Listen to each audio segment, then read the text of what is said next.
नमस्कार। आज हम एक ऐसी घटना पर बात कर रहे हैं जिसने ईरान अमेरिका के बीच दशकों पुराने तनाव को एक बहुत ही खतरनाक मोड़ पर ला दिया है। जी। मेरा मतलब है ईरान के परमाणु ठिकानों पर पहली सीधी अमेरिकी सैन्य कार्रवाई। हाँ, ये अभूतपूर्व है। हमारे पास जो जानकारी है वो इन हमलों, फिर ईरान के जवाब और दुनिया भर से जो अलग अलग प्रतिक्रियाएं आ रही हैं उसका पूरा ब्यौरा देते हैं। बिल्कुल। तो चलिए आज इसी को समझने की कोशिश करते हैं कि आखिर हुआ क्या, कौन किसके साथ है और इस सब का मतलब क्या है। जरूर। तो शुरुआत हुई 21-22 जून की रात को। जी। अमेरिका ने, और ये इजराइल के साथ तालमेल में किया गया, ईरान के 3 मुख्य परमाणु स्थल फोर्डो, नातांज और इस्फहान, इन पर हवाई हमले किए। जी। बहुत महत्वपूर्ण स्विच है ईरान के परमाणु कार्यक्रम के। और इसमें इस्तेमाल हुए B-2 बॉम्बर्स, टॉमाहॉक मिसाइलें और ये शक्तिशाली bunker buster bomb. Bunker buster bomb जो जमीन के बहुत नीचे बने बंकरों को डिजाइन किए, फोर्डो साइड पे पहाड़ के नीचे बने। अच्छा, इस पूरे ऑपरेशन को कोड नेम दिया गया ऑपरेशन मिडनाइट हैमर। जी। अमेरिकी राष्ट्रपति ट्रंप ने तो इसे पूरी तरह से एक शानदार सैन्य सफलता बताया। हाँ, उन्होंने दावा किया कि ईरान का परमाणु ढांचा नष्ट कर दिया गया। लेकिन यहाँ एक ध्यान देने वाली बात है जो शायद थोड़ी राहत दे सकती है। क्या? अंतर्राष्ट्रीय परमाणु ऊर्जा एजेंसी यानी IAEA, हाँ, आइए। उन्होंने पुष्टि की है कि हमले वाली जगह से कोई रेडिएशन लीक नहीं हुआ है। हाँ, ये जानकारी ये अहम है, क्योंकि रेडिएशन लीक होता तो स्थिति और भी भयावह हो जाती। ये सीधी अमेरिकी सैन्य का बिल्कुल, और इससे तनाव तो बहुत ज्यादा बढ़ गया है। तो जाहिर है ईरान की तरफ से कई प्रतिक्रिया आई होगी।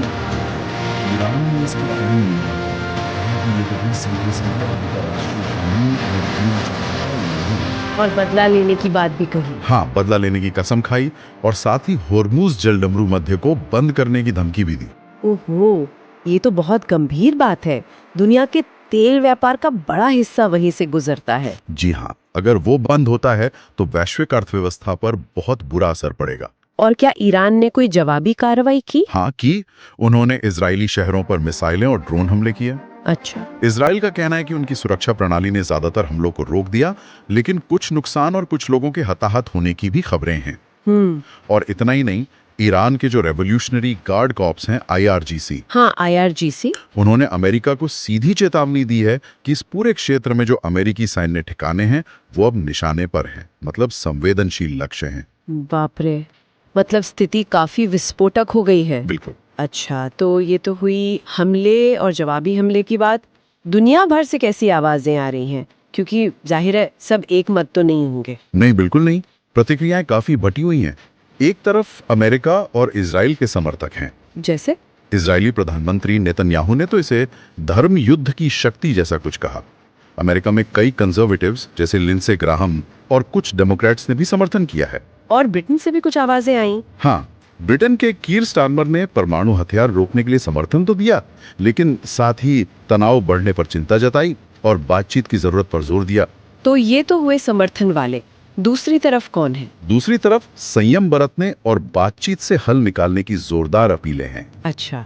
इसमें संयुक्त राष्ट्र महासचिव गुटेरेस हैं, यूरोपीय संघ की प्रमुख उर्सुला वॉन डेर लेन हैं, चीन, रूस, खाड़ी के कई देश जैसे कतर, ओमान, सऊदी अरब, इनके अलावा इराक, पाकिस्तान, जापान, लेबनान और कई यूरोपियन नेता भी हैं जो कह रहे हैं कि टकराव को टाला जाए, डिप्लोमेसी से काम लिया जाए। यानी काफी बड़ी संख्या है जो शांति की अपील कर रही है। जी हाँ। और क्या कुछ ऐसे भी हैं जो खुलकर ईरान का पक्ष ले रहे हैं? हाँ, कुछ हैं, जैसे हमास और यमन के हूती विद्रोही, इन्होंने हमलों की निंदा की है। पाकिस्तान ने भी इसे अंतर्राष्ट्रीय कानून का उल्लंघन बताते हुए कड़ी निंदा की है। और अमेरिका के अंदर क्या माहौल है? क्या वहाँ सब एक मत है? नहीं, बिल्कुल नहीं। अमेरिका के अंदर भी राय काफी बंटी हुई है। जहां कई रिपब्लिकन इन हमलों का समर्थन कर रहे हैं, वहीं AOC और बर्नी सैंडर्स जैसे प्रोग्रेसिव नेता हैं। हाँ। और कुछ डेमोक्रेट्स भी जैसे चक शूमर, वो इसे या तो असंवैधानिक बता रहे हैं या कह रहे हैं कि भाई इसके लिए कांग्रेस की मंजूरी लेनी चाहिए थी। अच्छा, वॉर पावर्स एक्ट का भी जिक्र आया। हाँ, कुछ ने वॉर पावर्स एक्ट लागू करने की भी मांगी है।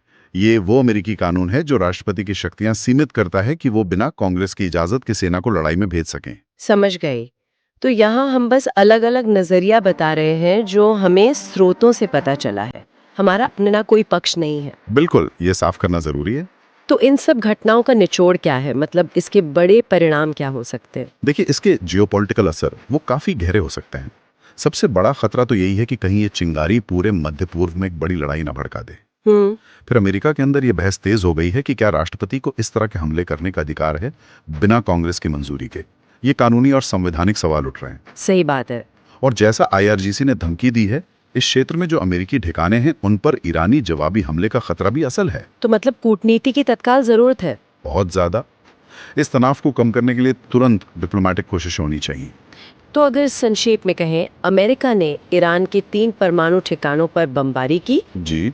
ईरान ने इजराइल पर मिसाइल और ड्रोन से जवाब दिया। हाँ। अमेरिका, इजराइल, कुछ हद तक ब्रिटेन ये हमले